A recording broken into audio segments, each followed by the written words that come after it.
Dans un temps lointain, au cœur du vaste royaume de Sogoba, la paix régnait grâce à un artefact sacré appelé la pierre de la sagesse. Ce joyau légendaire contenait les enseignements des anciens, la mémoire des ancêtres et la voix des esprits bienveillants. Grâce à elle, les chefs régnaient avec justice et les guerres étaient évitées. Mais un jour, la pierre disparut mystérieusement. Sans elle, l'avidité et l'orgueil s'emparèrent des hommes. Le royaume sombra dans le chaos. Voyant son peuple s'autodétruire, Umar, un jeune berger courageux, fit un rêve où un vieil homme lui murmura « La sagesse de l'Afrique dort au sommet de la montagne interdite. Si ton cœur est pur, tu la retrouveras. » Le départ du voyageur.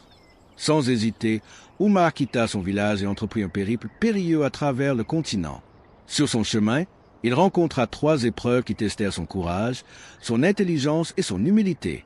L'épreuve du baobab murmureur.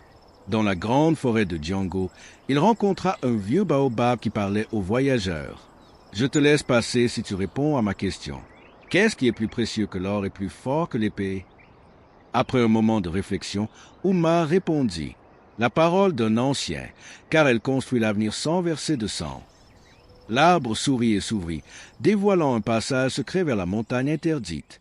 L'épreuve du serpent de Sanga. En traversant un désert brûlant, il tomba sur un immense serpent gardien. « Si tu veux retrouver la sagesse, donne-moi ton bien le plus précieux. » Umar, sans hésiter, retira le collier de sa mère, le seul souvenir qu'il avait d'elle, et le tendit au serpent. Le serpent siffla doucement. Celui qui se sacrifiait son passé pour sauver l'avenir est digne de la sagesse. Il le laissa passer.